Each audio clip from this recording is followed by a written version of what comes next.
CM ಅವರು ಹೇಳ್ತಾ ಇದ್ದಾರೆ, ರಾಜೀನಾಮೆ ಕೊಟ್ಟರೆ ಶಾಸಕರು ನಾನು ಅಕ್ಸೆಪ್ಟ್ ಮಾಡ್ಕೊಂತೀನಿ ಅಂತ ಹೇಳ್ತಾರೆ.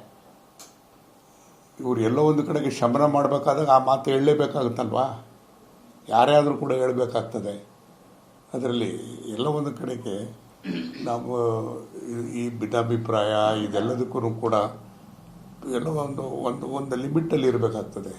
ಎಲ್ಲ ಒಂದು ಕಡೆಗೆ ಸ್ವಲ್ಪ ಮಿತಿ ಮೀರಿ ಹೋಗ್ತಾ ಇರ್ತಕ್ಕಂಥ ಹಿನ್ನೆಲೆಯಲ್ಲಿ ಸ್ವಾಭಾವಿಕವಾಗಿ ಆ ನಿರ್ಧಾರ ತೆಗೆದುಕೋಬೇಕಾಗ್ತದೆ.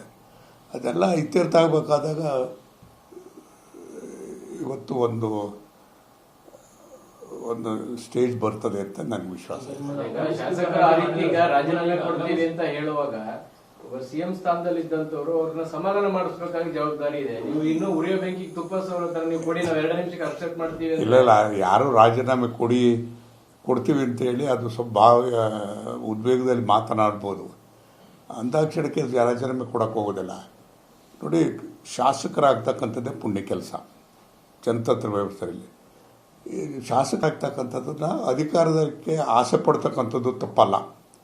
ಆದರೆ ಶಾಸಕರಾಗಿ ಅವ್ರದ್ದೇ ಆದಂಥ ಜವಾಬ್ದಾರಿಕೆಗಳಿರ್ತದೆ. ಜನಗಳನ್ನು ಋಣವನ್ನು ತೀರಿಸಬೇಕಾದಾಗ ಅನೇಕ ಪ್ರಯತ್ನಗಳನ್ನ ಮಾಡಿರ್ತಾರೆ.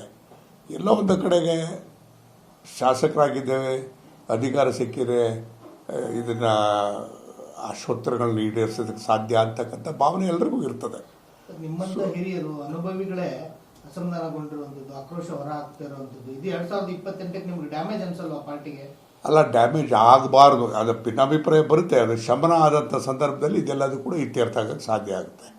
ಇದನ್ನು ಯಾರು ವರಿಷ್ಠರ ಮಟ್ಟದಲ್ಲಿ ಮಧ್ಯಪ್ರವೇಶ ಮಾಡಿದಾಗ ಅವೆಲ್ಲ ಕೂಡ ಶಮನ ಆಗೋದಕ್ಕೆ ಸಾಧ್ಯ ಆಗ್ತದೆ. ಬಹುಶಃ ಆ ಪ್ರಕ್ರಿಯೆ ಇವತ್ತು ಪ್ರಾರಂಭ ಆಗ್ತದೆ.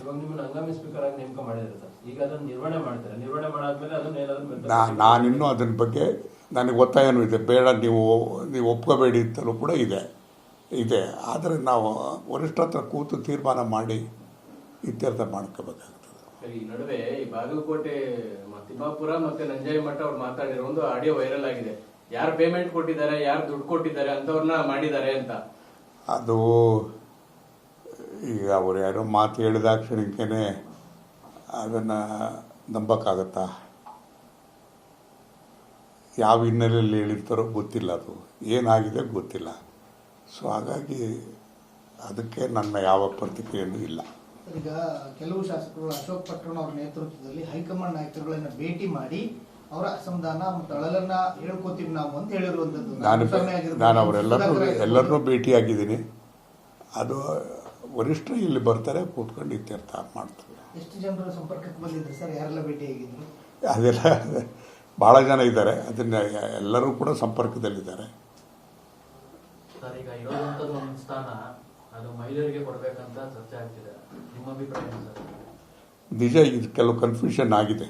ಮಹಿಳೆಯರಿಗೆ ಕೊಡಬೇಕಾಗಿರ್ತಕ್ಕಂಥದ್ದು, ಅದನ್ನು ಕೊಡದೇ ಇರೋದು ಅಂಥದ್ದು, ಇದೆಲ್ಲದಕ್ಕೂ ಕೂಡ ಈ ಅವರ ವರಿಷ್ಠರ ಮಟ್ಟದಲ್ಲಾಗಿರೋ ತೀರ್ಮಾನ ಸ್ವಲ್ಪ ಗೊಂದಲಕ್ಕೂ ಕೂಡ ಕಾರಣ ಆಗಿದೆ. ಅದನ್ನು ಅವರೇ ಬಗೆಹರಿಸಬೇಕು, ಅವರೇ ಬಗೆಹರಿಸ್ತಾರೆ. ಕಾಂಗ್ರೆಸ್ ಅಲ್ಲಿ ಸೀನಿಯರ್ ಇದೆ ಸರ್, ಈ ತರ ಯಾವ ತರ ಆಗಿತ್ತ ಅನೌನ್ಸ್ ಆಗಿ ನಾವು ಬಹುಶಃ ಯಾಕಂದ್ರೆ ಇದು ಯಾಕೆ ಅನಿವಾರ್ಯ ಅಂತಂದ್ರೆ, ಇದು 136 ಜನ ಇಷ್ಟು ದೊಡ್ಡ ಸಂಖ್ಯೆಯಲ್ಲಿ ಯಾವತ್ತೂ ಕೂಡ ಯಾವ ಪಾರ್ಟಿನೂ ಬಂದಿರಲಿಲ್ಲ. ಹಾಗಾಗಿ ಇದು ಸ್ವಾಭಾವಿಕವಾಗಿ ಉದ್ಭವ ಆಗ್ತದೆ. ಸೊ ಅದಕ್ಕೆ ಇದು ಕೊನೆಯ ವಿಸ್ತರಣೆ ಆಗಿರೋದ್ರಿಂದ ಪ್ರಯತ್ನಗಳೆಲ್ಲರದ್ದು ಕೂಡ ಇರುತ್ತೆ. ಅನೇಕ ರೀತಿಯಾದಂಥ ವಾದಗಳು ಇರ್ತದೆ. ಸೊ ಅದಕ್ಕೆಲ್ಲದಕ್ಕೂ ಕೂಡ ಮಣೆ ಹಾಕಬೇಕಾದಾಗ ಯಾರನ್ನೂ ಕೂಡ 100ಕ್ಕೆ 100ರಷ್ಟು ಯಾರನ್ನೂ ಸ್ಯಾಟಿಸ್ಫೈ ಮಾಡ್ತಕ್ಕಂಥದ್ದು ಕಷ್ಟ ಆಗ್ತದೆ. ಅವರಿಗೆ ಹೊಸಬರಿಗೆ ಅವಕಾಶ ಕೊಡಬೇಕು ಅಂತಕ್ಕಂಥದ್ದು ಒಂದು ವಾದ ಇತ್ತು. ಈ ಹಿನ್ನೆಲೆಯಲ್ಲಿ ಸ್ವಲ್ಪ ಗೊಂದಲಗಳಾಗಿದೆ. ಅದು ಏನೇ ಆದರೂ ಕೂಡ ನಾವು ಒಗ್ಗಟ್ಟನ್ನು ಕಾಪಾಡಿ ಪಕ್ಷದ ಚೌಕಟ್ಟಲ್ಲಿ ಇತ್ಯರ್ಥ ಆಗೋದು ಅಂತೇಳಿ ಅದನ್ನು ವರಿಷ್ಠರು ಗಮನ ಹರಿಸಿದ್ದಾರೆ, ಮುಖ್ಯಮಂತ್ರಿಗಳು ಗಮನ ಹರಿಸಿದ್ದಾರೆ. ಸಿಎಂ ಮತ್ತು ಸುರ್ಜೇವಾಲಾ ಬಂದು ಮಾತಾಡೋದ್ಮೇಲೆ ನಿಮ್ಮ ಜೊತೆಗೆ ನೀವು ಬೇರೆ ಜವಾಬ್ದಾರಿ ಕೊಡ್ತೀರ ಅಂತ ಅಂದಾಗ ನೀವು ಒಪ್ಕೋತೀರಾ ಸರ್? ಈಗ ಸಂಪುಟದೆಲ್ಲ ಮುಕ್ತಾಯ, ಈಗ ನಾವು ಮಾತಾಡಿದ್ದಾದ್ಮೇಲೆ ಏನು ಹೇಳ್ತಾರೆ ಏನು ಬಿಡ್ತಾರೆ ಅಂತಕ್ಕಂಥದ್ದು ಗೊತ್ತಾಗ್ತದೆ. ನಾನೇನು ನಿನ್ನೆ ಮೊನ್ನೆ ಕಾಂಗ್ರೆಸ್ನಲ್ಲ, ನಾನೀಗ 60 ವರ್ಷದಿಂದ ಕಾಂಗ್ರೆಸ್ ಪಾರ್ಟಿಲಿರೋನು. ಈ ಥರ ಏನಾಗಿದೆ ಅಂದರೆ 136 ಜನ ಸಂಖ್ಯೆ ಬಂದಿರತಕ್ಕಂಥದ್ದೇ ಒಂದು ದೊಡ್ಡ ಒಂದು ಶಕ್ತಿ. ಅದನ್ನೆಲ್ಲೋ ಒಂದು ಕಡೆಗೆ ನಾವು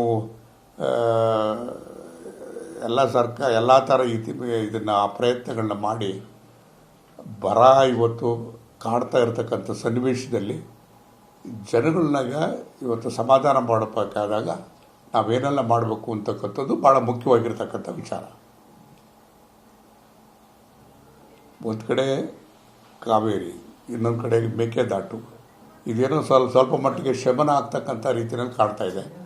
ಆದರೂ ಕೂಡ ಎಲ್ಲಿನೋ ಅಂತಕ್ಕಂಥದ್ದು ಇನ್ನೂ ತಪ್ಪಿಲ್ಲ. ಅದನ್ನು ಇದು ಡಿಸಾಸ್ಟರ್ ಮ್ಯಾನೇಜ್ಮೆಂಟ್ನವರು ಇನ್ನೂ ಕೂಡ ಮಳೆ ಬರ್ತಕ್ಕಂಥದ್ದು ಕಷ್ಟ ಅಂತ ಹೇಳ್ತಿದ್ದಾರೆ. ಬಹುಶಃ ನಮ್ಮಂಥ ಬಯಲು ಪ್ರದೇಶಗಳಲ್ಲಿ ಸುಮಾರು 120 ತಾಲೂಕುಗಳಲ್ಲಿ ಮಳೆನೇ ಬಂದಿಲ್ಲ ಇವತ್ತವರೆಗೂ. ಕುಡಿಯೋ ನೀರಿನ ಸಮಸ್ಯೆ ದೊಡ್ಡದಾಗಿದೆ. ಇದನ್ನೆಲ್ಲ ನಿರ್ವಹಣೆ ಮಾಡಬೇಕಾಗಿರ್ತಕ್ಕಂಥದ್ದು ಶಾಸಕರುಗಳು ಅದನ್ನು ಒಂದು ಒಗ್ಗಟ್ಟಿನಿಂದ ಹೋಗಿ ಸರ್ಕಾರದ ಸಲಹೆ ಸಹಕಾರವನ್ನು ಪಡೆದು ಅದನ್ನು ಬಗೆಹರಿಸುವಂಥ ಕೆಲಸವನ್ನು ಮಾಡಬೇಕು. ಎಲ್ಲ ಒಂದು ಕಡೆಗೆ ನಾವು ಅಧಿಕಾರದ ಹಂಚಿಕೆ ಆಗುವಂಥ ಸಂದರ್ಭದಲ್ಲಿ ನಮ್ಮ ಜವಾಬ್ದಾರಿಕೆಗಳನ್ನು ಕೂಡ ನಮ್ಮ ಮನೆಗೆ ಬರೋದಿಲ್ಲ. ಹೆಚ್ಚುವರಿ DCM ಏನಾದರೂ ಸೃಷ್ಟಿ ಆಗುತ್ತಾ ಸರ್? ಇಷ್ಟೆಲ್ಲ ಗೊಂದಲದ ಮಧ್ಯೆ ಹೆಚ್ಚುವರಿ DCM ಕೊಡಬೇಕಂತ ಪ್ರಸ್ತಾಪ ಆಗಿತ್ತು. ಏನಾಗ್ತದೆ ಅದೆಲ್ಲ ಬಂದು ಕೂತು ಇತ್ಯರ್ಥ ಮಾಡಿದಾಗಲೇ ಸರಿಯಾಗ್ತದೆ. ನಿರ್ಭೀತ, ನಿಷ್ಪಕ್ಷಪಾತ, ವಿಶ್ವಾಸಾರ್ಹ ಸುದ್ದಿಗಳಿಗೆ ಮತ್ತೊಂದು ಹೆಸರಾಗಿರುವ News18 ಕನ್ನಡ ಈಗ ಆಪ್ನಲ್ಲೂ ಲಭ್ಯವಿದೆ. ದಯವಿಟ್ಟು ಇಲ್ಲಿರುವ QR ಕೋಡ್ ಅನ್ನು ಸ್ಕ್ಯಾನ್ ಮಾಡಿಕೊಂಡು ಆಪ್ ಡೌನ್ಲೋಡ್ ಮಾಡೋದಕ್ಕೆ ಮರಿಬೇಡಿ. ನಿಮ್ಮ ಬೆಂಬಲ ಹೀಗೆ ಸದಾ ನಮ್ಮೊಂದಿಗಿರಲಿ. ಧನ್ಯವಾದ.